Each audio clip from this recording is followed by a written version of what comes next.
Halo, kembali saya aja ada ngobrol dengan Bung Rocky. Kita rapel aja karena mumpung sinyalnya lagi bagus dengan Bung Rocky. Bung Rocky hari ini DPR RI mengesahkan RUU DKJ, Daerah Khusus Jakarta itu menjadi undang-undang gitu.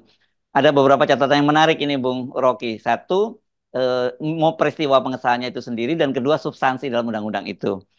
Pengesahan yang menarik dari peristiwanya ternyata kali ini yang memimpin langsung ada rapat paripurna adalah Ketua DPR Puan Maharani. Padahal pada waktu dia waktunya harusnya hadir yang sangat penting pada waktu rapat paripurna pertama soal hak angket harusnya dia malah menghilang gitu waktu diserahkan kepada Dasko. Yang kedua substansi dari undang-undang itu sendiri yang sangat terlihat itu dua poin yakni bahwa Balek Badan Legislatif atau Panja DPR sepakat untuk menyatakan bahwa eh, gubernur Jakarta itu dipilih langsung, bukan seperti sebelumnya itu ditunjuk presiden. Yang kedua, aglomerasi itu yang tadinya mau dibuat undang-undangnya sendiri khusus di bawah wakil presiden, tapi diserahkan sekarang sepenuhnya kepada presiden. Jadi siapa yang akan ditunjuk belum tentu wakil presiden nantinya gitu kalau Gibran jadi wakil presiden. Itu dua poin itu saya kira menarik untuk kita soroti, Bung Rocky. Bagus juga, akhirnya kita bisa lihat sebenarnya kepentingan Ibu Puan itu apa di dalam Ya, urgensi ya, yang mana. ya. Jadi ketika udah rasa rada-rada aman, baru Puan mau memimpin karena cukup menguntungkan PDIP. Jadi Puan berhitung bahwa nanti gubernur DKI itu bukan orang yang Jokowi lagi itu. Hmm, Walaupun bukan dia yang nentuin sebetulnya karena ya, proses politik kan panjang. ya, Tetapi yang penting adalah yang bagian kedua sebetulnya, yaitu eh, kedudukan gubernur itu bukan lagi diatur oleh undang-undang sendiri yang memimpin aglomerasi ini, tapi langsung dari presiden. Jadi Prabowo pasti sudah mempersiapkan diri untuk menunjuk seseorang di situ. Yang jadi masalah sekarang adalah bagaimana menjelaskan pada Jokowi bahwa Gibran itu tidak akan memimpin DKI. Itu ya, soalnya kan. Jadi ya, sebetulnya secara umum suasana batin publik itu sedang menggerogoti kekuasaan Jokowi itu. Nah, ya. suasana batin itu yang terbaca di dalam keputusan DPR kemarin tuh. Jadi itu aja yang ini cukup menggembirakan dan itu harusnya sepadan dengan upaya kita untuk mengatakan bahwa Jokowi Anda sudah tidak disukai itu. Kaisang hanya dapat 2,8%, sekarang Gibran ditolak untuk jadi pemimpinnya DKI extended aglomerasi DKI DKI Ya, dalam bentuk grid area kan. Jadi ya. dengan gampang mestinya orang semacam Pak Jokowi mengerti bahwa pulungnya itu udah kemana-mana, udah hilang, nggak lagi di situ. Konsentrasi dia mestinya adalah Lancer ke Prabon. Tetapi akibat dari ketakutan dia bahwa kalau dia Lancer, dia akan dikunyah oleh opini publik bahwa ini ada pelanggaran konstitusi, ini ada masalah money laundering, ini ada masalah KKN segala macam. Itu akan dibongkar, itu membuat dia takut. Padahal dia bisa datang publik bikin semacam konferensi pers, bikin pidato, saya Presiden Indonesia mengetahui bahwa ada hal yang membuat politik Indonesia itu memburuk, terutama dimensi internasional yang terus menganggap bahwa saya menyebabkan demokrasi menurun. Saya akui itu ada, tapi saya minta maaf dan saya kira saya persilahkan Pak Prabowo mempercepat pemerintahan ini. Karena itu saya keluarkan dekret pada diri saya sendiri bahwa saya menghentikan aktivitas saya mendahului bulan Oktober nanti untuk memberi kesempatan demokrasi ditumbuhkan secepat-cepatnya di Indonesia. Itu kalau kalimat itu keluar itu Jokowi bisa dapat Nobel dari PBB. Walaupun itu impossible. Kita Oke. kita kita kadang kala menganggap bahwa Jokowi itu ini orang apa ya, dia nggak ngerti, dia nggak bisa baca psikologi umum. Jadi sebetulnya bangsa ini dididik untuk belajar dari Bung Karno yang di ujungnya di awalnya sangat demokratis, di ujungnya menjadi sangat otoriter, mengangkat diri seumur hidup, lalu ditumbangkan oleh Orde Baru. Orde Baru kemudian di awal-awalnya juga sangat pro demokrasi, percaya pada kompetisi, lalu Orde Baru tumbuh menjadi rejim yang demi stabilitas, lalu berubah lagi jadi otoriter.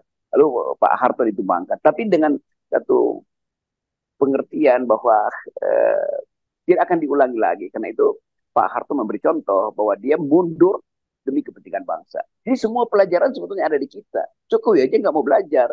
Dan mungkin karena dia tidak bisa membuktikan bahwa dia pernah belajar dengan ijazah, maka dia juga menganggap nggak penting lagi untuk menegur dia untuk belajar tentang demokrasi itu.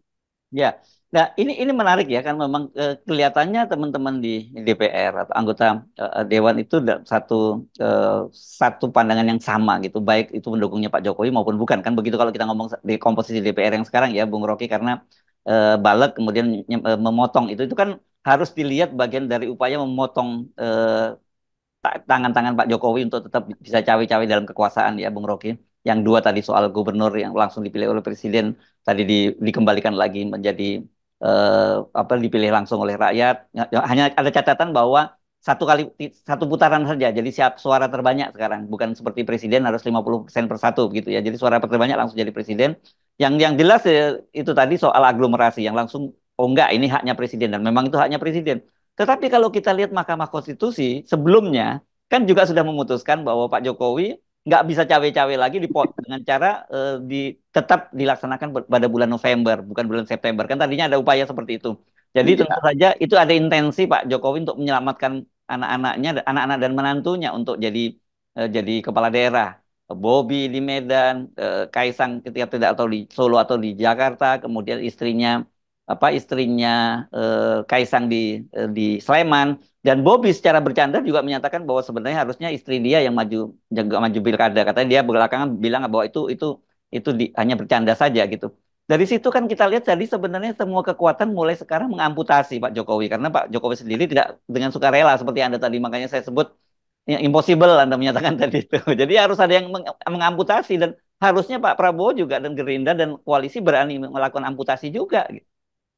sebelum Gerindra lakukan amputasi, saya usul aja supaya Gibran dan Kaisang dan Bobi itu bicara pada bapaknya. Tuh. Mhm. Kan bagaimanapun mereka dibebani lagi. Tuh. Saya kira orang kayak Gibran, Kaisang, itu dia tahu bahwa keluarga ini tidak diperlukan lagi. Ya. Demikian juga Bobi. Karena bagaimanapun mereka punya sensor yang lebih langsung dengan rakyat. Kalau Jokowi kan dikelilingi oleh para penasehat yang ingin Jokowi menetap. Jadi mestinya ada meja makan keluarga.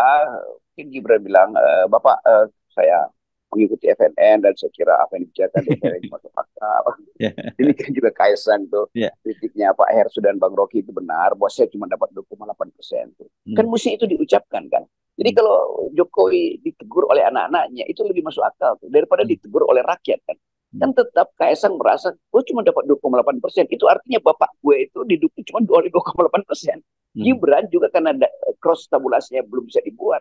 Itu artinya Gibran juga cuma didukung 2,8%. Jadi mestinya ini keluarga yang cuma 2,8% nilainya itu. Jadi depresiasinya udah 90,2% kan sebetulnya. Jadi Ya. itu yang harusnya dibicarakan di keluarga Pak Jokowi. Nah sekarang kita seolah-olah ingin jadi penasihat keluarga Jokowi kan. Padahal ini nasihat bagus Ya. supaya beban pada Kaisang yang udah pasti diolok-olok lah oleh Hmm. semua anak muda. Lu katanya hebat, bisnis hebat, Hmm. reputasi PSI hebat. Kok cuma dapat 2,8%? Itu Hmm. berarti babe lu juga cuma segitu. Kira-kira begitu kan olok-olok Hmm. yang saya dengar tuh. Hmm. Demikian juga Gibran tuh. Bahkan anak-anak mahasiswa itu di beberapa tempat menganggap bahwa nanti kalau ada seminar itu kita bikin cuman ada foto Pak Prabowo yang terpampang, foto wakil presiden itu ditutupkan hitam sebelah kanannya tuh atau Ya. dibalikin gitu. Sampai segitu penghinaannya tuh. Karena Hmm. menganggap bahwa gak ada gunanya Gibran di situ, gak ada poin di situ kan. Hmm. Itu setelah mereka mengetahui bahwa memang dukungan pada keluarga Jokowi itu sangat kecil sumbangannya pada Prabowo kan. Hmm. Apalagi keputusan MK yang juga menganggap bahwa uh, potensi Jokowi untuk memanfaatkan momen pilkada itu sudah tidak mungkin lagi karena kehendak Jokowi untuk memundurkan pilkada, memajukan pilkada itu Hmm. tidak dikehendaki oleh Mahkamah Konstitusi. Demikian juga sinyal melalui keputusan aglomerasi itu yang Hmm. gubernurnya harus dipilih langsung. Itu artinya tidak ditunjuk presiden. Kenapa kalau ditunjuk pasti Jokowi akan tunjuk lagi seorang sebelum masa jabatannya berakhir. Jadi Ya. semua aplikasi yang pernah kita hitung itu terjadi hari ini. Bahwa Jokowi tidak lagi dikehendaki rakyat. Hmm. Ya, ya, ya. Nah, itu saya kira menarik sekali ya gagasan tadi itu karena memang ini kita mestinya dorong Mahkamah Konstitusi untuk jangan tanggung gitu ya, jangan hanya berhenti pada soal pilkada, tapi juga pilpres ini dia juga harus berani ngambil langkah begitu. Ya itu, jadi keputusan Mahkamah Konstitusi saya kira akan ada kejutan juga. Orang Hmm. menganggap ya Mahkamah Konstitusi akan jadi bancakan Jokowi lagi. Kita tetap curigai, tetapi sekaligus kita dorong Mahkamah Konstitusi supaya Anda tidak dihukum oleh sejarah, Anda bertobat hari ini tuh. Ya, ya. Pertobatan Anda akan dibaca publik sebagai pemulihan demokrasi. Jadi hakim-hakim Mahkamah Konstitusi akan menyumbang lagi pada pemulihan demokrasi kalau mereka membuat penilaian yang masuk akal tentang kejahatan hukum atau kejahatan legislasi dari Jokowi dalam soal pemilu. Ya. Jadi seluruh peralatan kampanye bisa ditunjukkan di situ sebagai aturan yang sudah dirancang dari awal oleh Pak Jokowi. Sebetulnya semua yang kita duga ini sudah direkam dengan baik oleh The Dirty Vote yang Ya. dimainkan oleh 3 aktor bergensi itu. Ya, ya. Dan saya kira sebenarnya untuk membuat sejarah Indonesia ya, dan ini bahwa kemudian Indonesia itu kembali ke track yang benar, ke dalam track demokrasi yang benar. Kita kan sekarang di Mahkamah Konstitusi itu ada 8 ya, Bung Rocky, setelah Anwar Usman tidak boleh bersidang gitu ya. Hanya dibutuhkan setidaknya cuma 5 orang saja kok dari hakim di Mahkamah Konstitusi untuk membuat sejarah Indonesia itu kembali ke tracknya gitu. Oke, kelihatannya kita putus lagi komunikasi kita dengan Bung Rocky. Tapi mudah-mudahan saja tadi ada bisa nangkap substansinya ya. Saya Harus Arif, sampai ketemu lagi. Assalamualaikum warahmatullahi wabarakatuh.